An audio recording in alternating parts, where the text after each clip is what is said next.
I think we've all had this lady on our minds and hearts lately. Everybody's talking about Princess Leia, and some people are talking about Carrie Fisher, the woman behind the icon.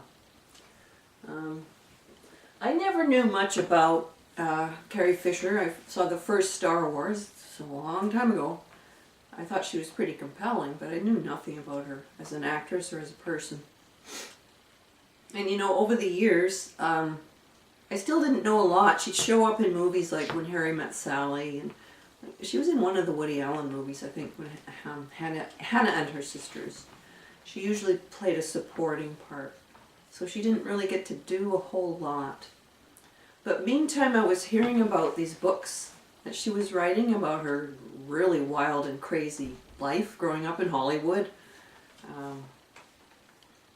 And we'll talk about Debbie Reynolds in a bit, because that's another sad thing. She wrote all these really wild memoirs. I don't know if I read any of them, but I knew about them, and I knew she did a one-woman show and just got out there and put her whole life out there on a platter for everyone to see, and obviously did not feel self-conscious about it, and was able to, maybe even needed to, put it out there for the sake of laughter and perhaps enlightenment too. Hi, kitty. Oh, my cat's walking in and out. You want to come see me? No. You want to come see Mommy? No, he says I don't, Mommy. That's okay. Well, years went by, and anytime I heard about Carrie Fisher, it was about life experiences that were, you know, pretty wild and pretty crazy, and often drug-related and alcohol-related and turbulent. Her life had been turbulent, and more I was hearing about stories about how she'd had a diagnosis of bipolar disorder. I think it was still being called manic depression. And it got changed at a certain point. I don't know why. They thought it was more scientific or something. I don't know. But I remember thinking she was on one of those shows like 60 Minutes, and she talked about, she had the mother of all episodes. She'd just been, whoa, like way out there in the far, speaking of space, in the galaxies. And I remember feeling a little, I don't know whether shocked is the right term, but thinking, I wonder if it's appropriate for her to be saying all this. The way she was expressing herself was because she could be very histrionic, very dramatic. I was later to learn that, if anything, she was probably toning it down. I don't think she's being histrionic at all. That's what it's like, folks.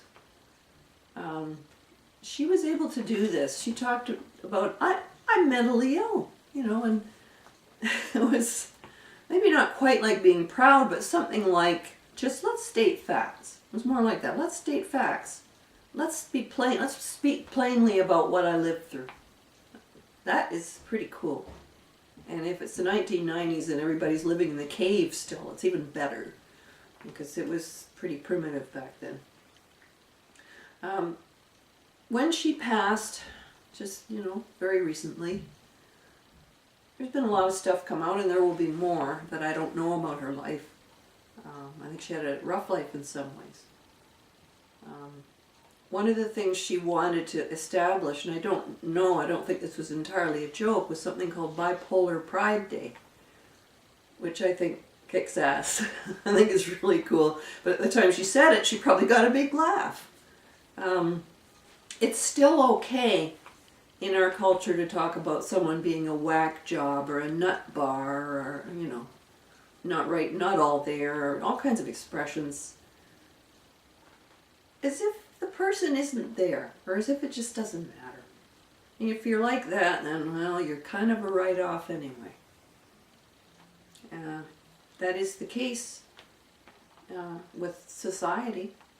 Obviously, if they didn't think that, they wouldn't be going around calling people jobs as in whack job.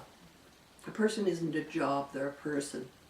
Doesn't matter how hurt or how much pain they are in, or even if they do things they shouldn't do, they are people. And why do we need to be reminded of that?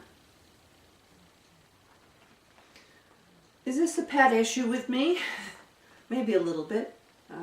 I went through my own galaxy far, far away in 2005 and had a very severe episode. It was not right out of the blue. I'd been having ups and downs all my life, and depressions, and then being okay for years, and feeling productive, and then having another bad bout, and being told this and told that. Often I was told there was nothing wrong and I should just go home. The implication was I was making it up. I was a bit of a drama queen and should just kind of go. I was told, go home and behave yourself, more than once. I was also at various times in psychiatric hospitals, and I realize now does not compute. Go home and behave yourself, psychiatric hospital. They don't put you there unless you're really sick. There's never any room or beds or nothing now. There's such a shortage. You don't end up there unless you're really sick. The times I ended up there, handful of times, I was really sick. And it almost seems like in the next breath I was told, go home and behave yourself. Go figure. We have a long way to go. I think Bipolar Pride Day is a good idea. It used to be if you were gay, the idea of gay pride was like, gay pride. I mean, it was a crime at first to be gay. It was a crime, criminal act, and then it was a mental illness, and you could be forcibly put in the hospital. And the fact they were trying to change your orientation was that, please let us help you. Why won't you let us help you? And the person may desperately have wanted to change. And now they're saying, hey, wait a minute, maybe that's not mental health after all. I think we know almost nothing about mental health. I think people like me are being called the equivalent of faggots. You call me a whack job, nut bar. You're writing me off. Let's have bipolar day. Let's have bipolar days. Let's have it tomorrow.